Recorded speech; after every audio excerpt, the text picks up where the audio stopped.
Good afternoon, my beautiful people. How are we all doing today? I hope we are doing well. I hope we are all doing fine. Today we are going to look into a video that was making the rounds a few days ago. The video was made by Hilda Dokubo.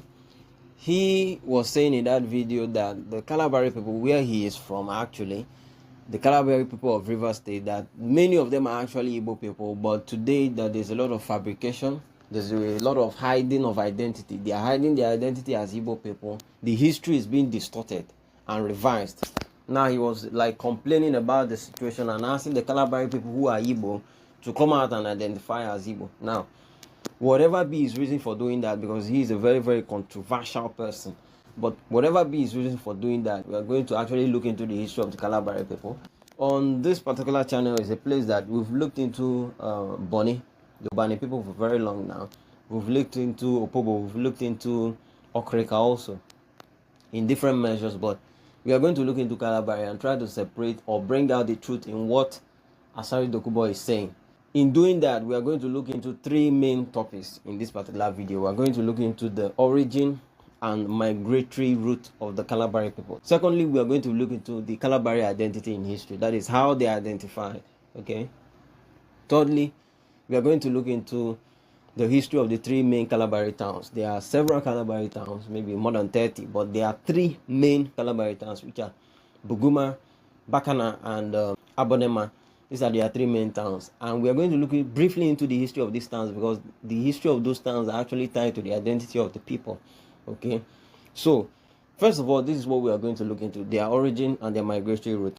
If you go into that record, the book is so rich on the history of the coastal tribe. That is one. But if you go into that record and look for the information on Kalabari, you will get where the man, the Athelena Glynn, who is actually like a ethnographer, studying ethnic groups, he interviewed the Kalabari elders. This was the answer the elders actually gave him. They said the new Kalabari people are an offshoot of the Efik. Efik is the Cross River State today. He said that they actually came out from Efik because of a war and a dispute. They lived in Igbo land for a time, and after that time, the Arab people conducted them down to an area between the Isiopo market and Buguma. And that is the history of the Kalabari people as told by the chiefs, the kings, and all the top men of Kalabari. That is the history they gave to all the Athelena Glynn in the 1880s. Now, if you continue reading, you will see in the material that the man discovered that the Kalabari people are actually made up of two distinct groups. Now, he went further to interview the other group of the Kalabari people. Now, having in mind that the ruling men, the kings and all that, they said they came out from Efik. Now, he went to the other group and interviewed them. Now, this is what they said. This is what is taken down in the material. It says, according to a New Calabar section, that is part of the New Calabar people, now living at Bakana, a part of Kalabari originated from Ijaw. One went to Brass. The second group migrated to Okrika and Bonny. And the third group combined with the original inhabitants of New Calabar. And then they went that way. Captured more than 120 years ago. He says that part of Kalabari is Ijaw, quite alright. But the part of the Kalabari that is Ijaw, their brothers are in Brass. Their brothers are also mixed up in Bonny and Okrika. But looking closely at the information that they give, because you need to follow these things closely. Look at that last paragraph. He says, and the third group, combining with the original inhabitants of New Calabar. That is to say that New Calabar was already established before the Ijaw immigrated into the area. This was said by the Ijaw elders. It's not Kachi Amobi that said it. They came and met New Calabar already established. That is to say that the first version of events that we looked into was actually the original, version of event of New Calabar having come out from Africa, mixed up with the Igbo people, and then come down to their current location. Okay. Now the second group, which is actually the Ijaw people, said, okay, they split up and came to New Calabar and mixed up with the Igbo and the Efik people there already. So this is the explanation of the Kalabari people more than 120 years ago. Now you will see that this description is very different from what you will get on ground today if you go to Kalabari. If you go and ask them, well, you know, what is the history of Kalabari? A lot of them will start to tell you tall tales. They will start to tell you fabrications, how they came out from one place in whatever, and they came to this place, and they are Ijaw people. That is a twisting of the history, according to what we can see here now. They are twisting the history because of politics. All these things started from after the end of the Civil War and all that. The Ijaw people did not want to live side by side with their Igbo brothers anymore in Kalabari. They wanted to be at the top. They wanted to take over. Kalabari has always been a group of people who are Igbo and Efik on one side, and you know, Ijaw on the other side, with the king's line, the chief's line being all from Igbo. According to what Hilda Dokubo explained, he said all their chiefs, the main men, even their founding fathers were Igbos. He said it himself, and we've confirmed it in this ancient record. The problem now is that some Ijaw people, because of greed, they want to subvert the Igbo side of Kalabari, let the Igbo side go under.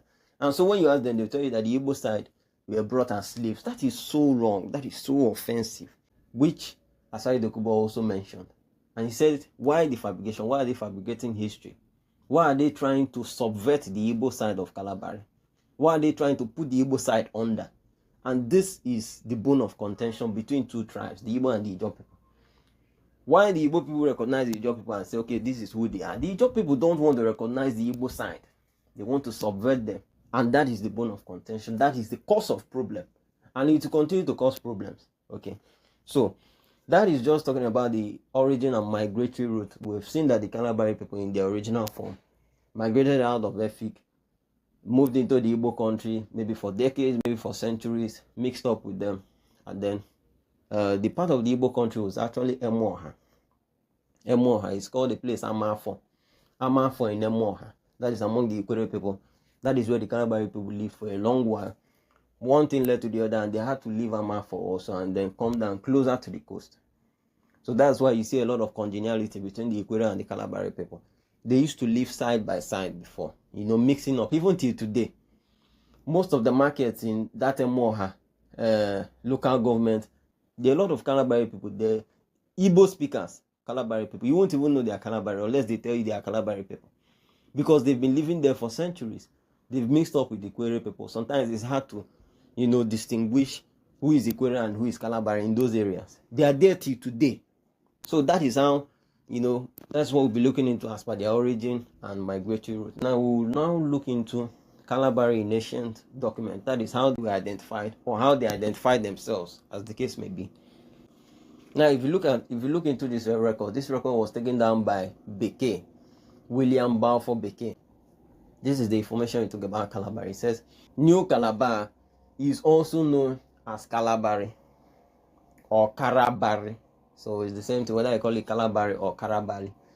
And then another name they go by is Bom. That Bom there is actually E-Bom. And that is another signifier of the fact that they actually came out from Efik. Because today, you know, there's a state known as Akwa Ibom. You know, so that Ibom is a name you get among the Efik and the Ibibio people, Ibom, till today, you see. So back then, the Kalabari people were still identifying as Ibom, and that was their name. Now, if you also go to another record, this is a screenshot from the book known as Polyglotta Africana. This book was published around the 1850s or thereabout, but the information was taken from as early as 1810, 1820s, and all that. Now, number 9 is Bom. That is the Bom we saw before in the record of William Balfour Beke. Okay, Ibom, the Kalabari people. That is to tell you that they contributed Igbo words to the Igbo language study, and that information captured in Polyglotta Africana also tell us that there is a distinct Igbo dialect of the Kalabari people. That is what it means, and it's still spoken till today.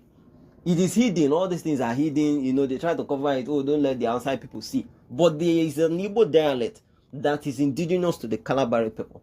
So that time it may have been written as Ibom Igbo, so to say. I don't know. But today we call it Kalabari Igbo. It is existing till today. And that is to tell you that the Kalabari actually contributed to the Igbo grammar. Yes, because all these studies, Polyglotta Africana, down to all the primers that were made later on and all the Bibles, the dictionaries, all those things contributed to the Igbo grammar we have today. one way or the other. So that is actually a great one. You see, there's one more record here. This one was taken down by Captain John Adams. Captain John Adams was in Kalabari between the years of 1786 or 84, thereabouts, to 1800. So there's about 15 years.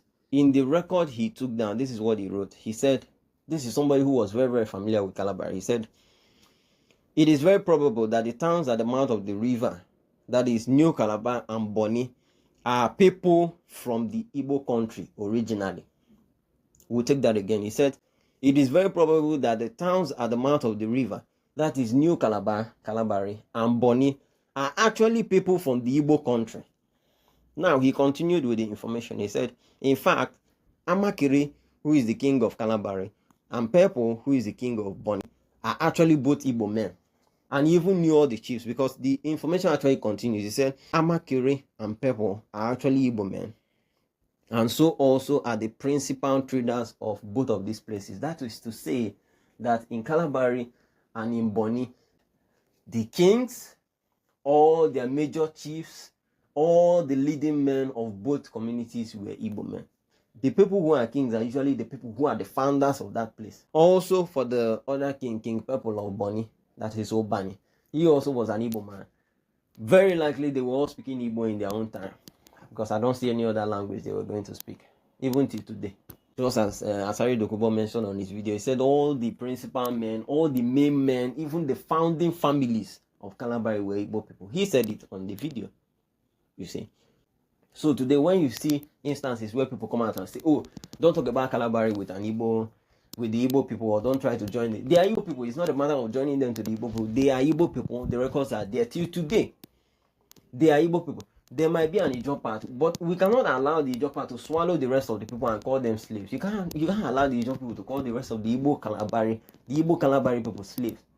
You know, the Igbo Kalabari people have been demonized to the point that many of them don't even identify anymore. They just close their Igbo identity down. They keep it in the box and hide it. But they are Igbo men and they know within themselves. We'll go to the last one, which is the last topic, which is the history of the major towns of Kalabari. Now, if you go into the history of the major towns, as I mentioned earlier, there's Buguma, there's Bakana, and there's Abonema. If you go to the history of Bakana, for instance, Bakana, at the founding of Bakana, Bakana had a native name. And the native name of Bakana was what? Odumama. Odum, the word you know in Igbo, Odum for lion. Odumama. It was named after the man known as Chief Odum Barboy. Chief Odum Barboy. Odum Boafia the man. Odum Boafia. He's the one who founded that community known as Bakana. And he founded that community with the rest of the chiefs like himself. Many of them were Igbo also. They were Ijaw there. They were Ijaw families there. Quite alright. But many of the chiefs, the top men, the main chiefs, were Igbo people. Bakana. But today, when you see the name Bakana, you say, oh, this is not Igbo. So you take it and keep aside. Not knowing that there is a native name for the place known as Odumama. Till today, you can't hide the name.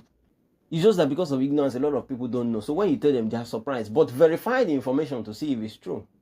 Now, there's also a community known as Abonema. Now, what was also the native name? Try to find out the native name of Abonema at its founding. At the time it was founded, around the 1880s. The name of the community is Isiowu Ama. The name of the chief is De Isiowu. That is his name. These men we're talking about are not just regular men you meet. These were very big men.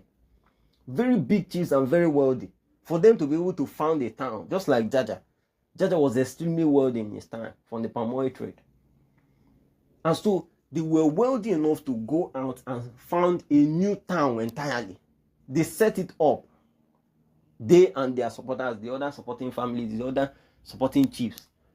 So that place you know as Abonema today, you look at the name Abonema and say, oh, this is not an Igbo community, you shift it aside. But check further. Try to investigate further about the native name of that place. The native name of that place is Isiowu Ama. The name of the man is De Isiowu. This is the picture you can see on the screen. De Isiowu. And so the name of the community is Isiowu. It's an Igbo man also. He's an Igbo man also, as well as the supporting families who joined him. As part of the founding fathers, founding people of that community. So also is Buguma. Buguma is the headquarters of the Kalabari people, where the king stays. The king, as we have seen, who is the Amakiri, from the Amakiri lineage. The Amakiri lineage is an Igbo lineage, okay? So the king also, before the founding of Buguma, they sent a message to Arochukwu, asking Arochukwu, do we go ahead to found a new town? After constitution, Arochukwu sent back a message, say, go ahead. These are Igbo men. And so the king, that is King Amakiri and the rest of them, they went to a new portion of land and founded a town. As I said, these are big men. These are very, very big men to be able to go and set up a town on a virgin land overnight. Kalabari, you know, today, they used to call themselves Ibom. Ibom because they come out from the Efik originally. After coming out from the Efik, they stayed at Amafo for a long time. They stayed in several parts of Igbo land, but the one of Amafo is most established. Until today, there are a lot of Kalabari in that Amafo. And all the surrounding areas of Emoha there. Kalabari has a very strong presence there in Emoha. Because that is where they stayed for centuries, probably, before they came down closer to the coast. And that is how Kalabari was established, and you call it New Calabar. And the Efik place was called Old Calabar. Another name for that Kalabari that is New Calabar, another name is Young Calabar. In some records from 300 years ago, you see Young Calabar, you know, just to distinguish one from the other. And the main men, the founding communities, the main men of the communities, the king and all that, were all Igbo men. And then the Ijaw came in later, you know, and mixed up with them. But today, the Ijaw that came in later is trying to subvert the history of the place and subvert the history of the tribe. History should never be fabricated, especially the history of the people. It should never be revised or fabricated or distorted. Just leave the history. So this is where we'll stop for today. Probably we'll talk about something else on another video. Thank you very much for listening. Okay.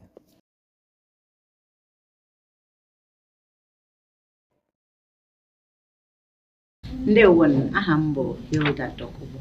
Ndị Igbo mara ihe dị ha mma, ha gaa ala Igbo, dozie ala Igbo. Maka na onweghị ihe anyị enweghị. Gị na-achọ Japan of Africa, ọ nọ n'ala Igbo.